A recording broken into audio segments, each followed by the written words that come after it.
Hello, hello, hello. Welcome back. We are back reviewing another movie. Going to be reviewing Challengers. I give it 3.5 stars, pushing 4 stars out of 5 stars, and I give it hell yeah with a question mark. I'm still gathering and processing my thoughts on it, to be honest. So let's talk some non-spoilers first. If you have watched any Luca Guadagnino's films before, there's always something in there I feel like that's always going to make you feel like a guttural or have a guttural reaction, and you definitely have that in this film. First of all, this movie is also made for the bisexuals. Story-wise, I did enjoy the story. What I didn't like and what's holding me back from pushing it to 4 stars was, I do have to put a disclaimer on this one because I don't know if it's like spoiling anything. I don't personally think it's spoiling, but there is a timeline that takes place essentially. So just keep that in mind. And what's holding me back from giving it the 4 stars would be the timeline. It was readable, it translated well, it tells you what time it takes place in. However, because of that, it took me out of the story. Kind of took me a few moments to bring me back into the story. That's the only reason why I'm not giving it 4 stars. That's my biggest grip, basically. Going from that, though, I like the story. I like the chemistry between all 3 main actors, Zendaya, Fast, and O'Connor. They were fantastic as a trio, and they really sold a love triangle, like, fantastically. I don't think I've ever seen a better love triangle than that in a while. Amazing chemistry, and honestly all acted fantastically. Zendaya, this was her first main leading role. Girl, you rocked it. You killed it. You sold it. This is your year. This is your year, I'm telling you. Otherwise, that score that spoke to my soul. I had like a 80s synth vibe to it. Whenever I hear that kind of music, it just like vibrates throughout my whole body, and I love it. So the score, really good. Yeah, it was very, and you know what? It was just it's very sexual. The best way of putting it is having an orgasm and waiting for it to climax at the right moment. All I have for non-spoiler wise, if you saw it, let me know what you thought below. If you liked it, if you didn't like it, why, opinion-wise, all of that. I would love to know what your thoughts are. It was very interesting. Check it out, form your own opinions about it. Like I said earlier, Luca Guadagnino is a director that will always put something in there that will impact you in some sort of way, that will make you go, oh, you know, feel something. So I definitely recommend checking out his other films as well. Anyway, whatever video I post next, I hope you guys enjoy it. I hope you guys watch it. As always, like, comment, subscribe, follow. My links are in my Instagram and in my link tree, and you can follow me on my socials, and that's where I'm more up to date and active on. So I will really appreciate that if you do that, and I will see you in the next one, and as always, have a good one. Alright, we gotta talk some spoilers now. First of all, I'm just gonna say straight off the bat, trailers, never trust them. Because we all went crazy when we saw the threesome happening, right, with the kissing. Okay, yes, it's like the trailer, but not what you expect it to be. One thing that trailers will always do to you is that they will always misconstrue. Trailers, you never trust them. Anyway, my whole point is that scene, that was my favorite scene. Zendaya was so mesmerizing in that scene, and she completely took over that scene. I was like,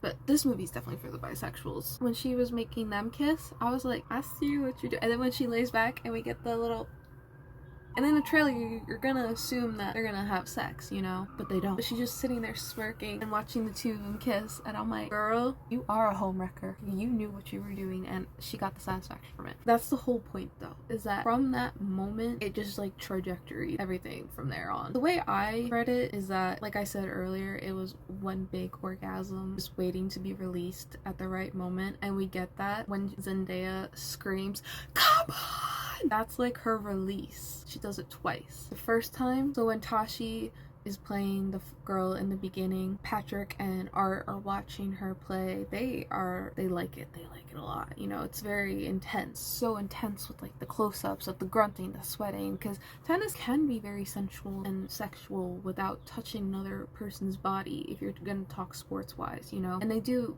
like, I'm getting ahead of myself. And she basically wins and screams, "Come on!" you know, and that was like a release. That was her orgasm, that moment, you know. And then later, as she's talking to Patrick and Art about that moment, she is describing that her and that girl just connected and they felt each other, and it was so intimate between them, and she released basically, you know?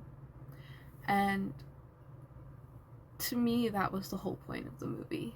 Because then, fast forward to the end, Patrick and Art challenging it out, and they slam and they hug. We don't see what happens. We don't know the outcome. That's when Tashi screams, "Come on!" Again, that was biggest orgasm release there. That's how I saw it. It literally built up the tension each time. It was just, I loved it. Like I said, the only thing that I had it was that it just took me out with the whole timing back and forth saying 3 days before, blah blah blah, 13 years earlier, you know. That's when it would take me out. Take me a few minutes to just readjust to like, oh, we're back in, you know, that's what held me back. I did not expect the timeline of him and Tashi having a kid also in any of this. Completely unexpected.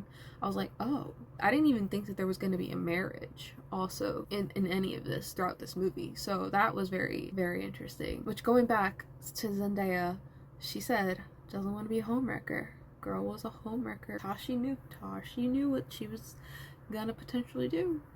She saw it. She saw the chemistry between the two of them and was like, oh, you two are, you guys are together. You know when bros love bros, that kind of bromance. She knew what she was doing. She's like, I know I'm gonna be a homewrecker in this, regardless of the outcome. They're all devious characters, let me just put it that way. Zendaya's character as Tashi, we could finally say Zendaya's mother. She's mothering, literally, in this. I thought it was interesting. She made the rules, basically. Like I said, she knew the entire time what she was doing. I think, and I don't know if this is the obvious thing that I'm just stating, but the whole thing to me was that she knew that this is what they needed, all three of them to be together, because that's when they're at their best. Or she's just playing it because she knows regardless that Art was going to retire, and even Patrick knew that regardless Art wanted to retire, and Tashi is never gonna let that happen because this is a sport that gets her going, literally is her life, and it was taken away from her too, you know, with her injury, which I thought would be more graphic. I thought it was actually gonna protrude out of her leg, and I kind of wish it did.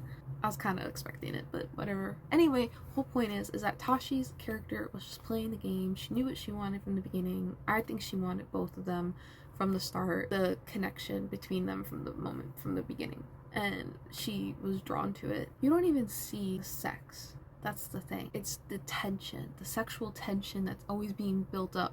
And that's what I mean by it's just one big orgasm waiting to release. And when is that moment for you as the viewer? When is that gonna happen? To me, that was when Tashi yelled, "Come on," at the end. It was an interesting take on a tennis film, because we had like Wimbledon. I haven't personally watched any other tennis movies, so if there's any other tennis movies out there, I'm sorry.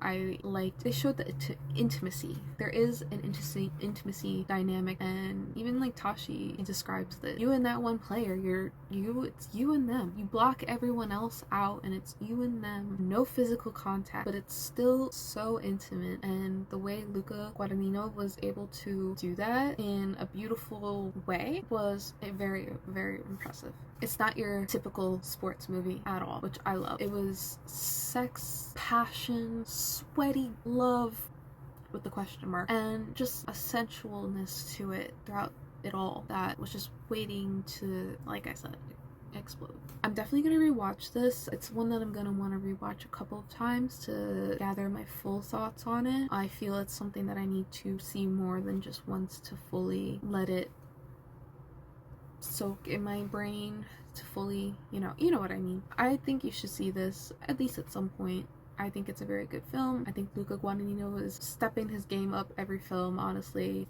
I'm very excited to see more from him. That's really all I have for Challengers. I hope you guys enjoyed it. Like I said earlier, let me know if you saw it and what you thought of it below. Parts that maybe you saw differently than I did. So I will see you in the next video or the next review, whichever it will be. As always, I hope you guys have a good one, and I will see you in the next one.